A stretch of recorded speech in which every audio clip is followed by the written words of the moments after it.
they see things like the machete thing, I get the context, because I'm a 57-year-old guy who's been around the block a bit, and I can get what you said, and you responding to a particular scenario which you'd created where a woman... But it can be misunderstood. I understand. So my point to you is, given that you know it can be misunderstood, do you regret saying things like this on camera where it can be disseminated by less intelligent young males who think that is actually what they should be doing to women? And finally, we get to the point of the issue, which is the point I tried to make at the very beginning. When I made a video before I was famous that got 500 views, me being concerned that 1% of people will misunderstand it was not relevant. Where you start getting 5 million views a video, 50 million views a video, 1% of people misunderstanding it. Doesn't change what becomes no, it doesn't. But it becomes a much larger problem. I understand. So with great fame comes great responsibility. Right. So I agree. Would I now that I'm famous, yes. do I say things the same way as I did back before I was famous? Absolutely not. Right. As neither would you or nearly any other famous person on the planet. So once you become famous, you have to be a lot more careful with how you say things. I understand. So my logical follow-up to that remains, do you regret then saying it the way you said it? I can't live in regret by saying something before I was famous on a camera which barely anybody watched, and then I became famous afterwards. That would be a very asinine way to view the world. Do you stand by all those things? I can't live in regret because I didn't know I was going to become the most famous man on the planet. Regret would be the wrong word. Is it inconvenient? Sure. But I can't sit here and say, I wish I knew 6 years ago I'd be the most famous man on the planet and monitored all of my speech forever. That's asinine. You see, one of the problems that people have with you is that they think you have a malevolent influence on young people. This was the excuse that was put out by the big tech companies. Excuse being the key word. Well, it may be, actually. You know, I intrinsically, I have a problem with censorship. I don't think Donald Trump should be banned from Twitter, for example, because the Ayatollah of Iran remains on Twitter and other social media platforms. And whatever I think of you, you're not the Ayatollah of Iran, right? So to me, there's got to be perspective here.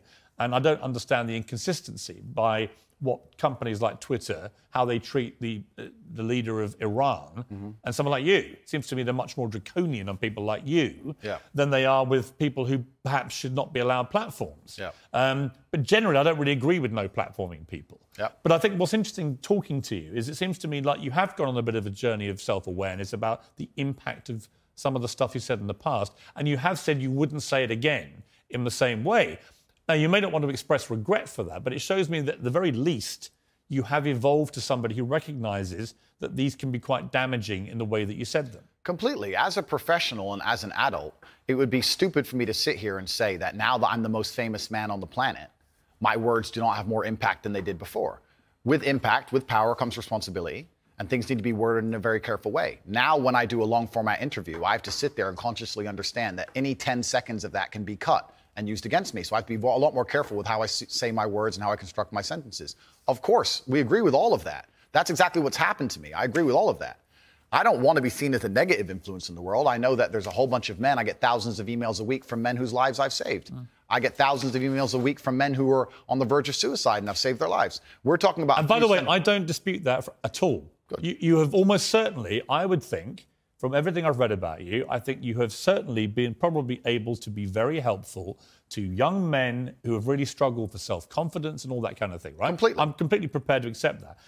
But there was also, I think, quite a disturbing piece that BuzzFeed did. And it talked about the negative impact of young, impressionable male minds when they've read or seen some of the more inflammatory things you've said. And they quoted, for example, Sandy, 22, from Washington. My father's gone from a man who minored in women's studies in college, who was kind and in touch with his emotions, treated all people, men and women around him, with kindness, to a man who says that whenever he sees an effeminate male stranger, he gets an overwhelming urge to murder them. He loves podcasts. He listens to a lot of podcasts. I know he's listened to Andrew Tate. Whoa. Let's stop for a second. Let's be professional here, Piers, because you're a professional, as am I. First, she said, did you say that my father went? She said, my father has gone. Her father. That's a full-grown man, firstly. So we're talking about my impact on children. You just talked about a full-grown man here. Secondly, I've never talked about murdering effeminate men in anything online ever, in any context ever. So I don't know why they have taken some random person I've never met in the world who's full-grown, an adult, and come to their own conclusions who I've never met and lumped his name in with mine. That is absolutely unfair on every level. I didn't read this BuzzFeed. I didn't read this BuzzFeed article, but after hearing the first point, I know it's trash. That is complete Garbage. What to is sit your- and say what that is your I'm the view- reason this man believes what he believes. I have seen a quote from you, and you can tell me what you feel here about this. Sure. You talk about people don't want to see men dressed up in dresses. Transgender. That's people. not exactly what I said. What did you say? I said the reason I am so popular and I'm so famous is that there's a large contingent of men who don't want to wear makeup, who still want to make money, go to the gym, be strong, drive a fast car, be traditionally masculine, and don't want to be shamed for that, and they don't want to be called toxic for that. That is the reason I'm so massively famous. That is what I said. What do you think of transgender people? That's nothing to do with me. I'm not transgender, and I don't understand the issue like they do. They Are you whatever transphobic? Do you consider yourself that? Transphobic? What? Afraid? Well, it kind of, yeah. You have I don't live in fear, my friend. I have no problem. You have a dislike of transgender people. I don't know any transgender people. But you have a dislike of what they stand for, what they are. No. Why would I? I don't know. That's not my issue. That's not my issue. And that's actually quite interesting because when I was attacked, a lot of these stupid articles like BuzzFeed, because it's ridiculous, that first point proves anyone with a brain knows that that's garbage. When they attacked me, they lump a whole bunch of things in together. They say misogynistic, racist, transphobic. They just put them all together at random. I'm mixed race. By the way, I don't know where they get these. They just get these buzzwords and put them in a sentence. By the way, I completely agree. It's crazy. And I've had the same thing done to me. Okay, well, and I'm not then. calling you anything. I'm asking you what you personally believe you are. It's not an issue I discuss. What I do discuss is that... So you support transgender people? I support individual liberty. I'm a libertarian. Yeah, so you support transgender people? Sure. Sure. Why not? Exactly, yeah. So, but my point is, as a whole, you're saying that I'm saying I don't want to see men in dresses. I'm saying no. You support gay people? Sure.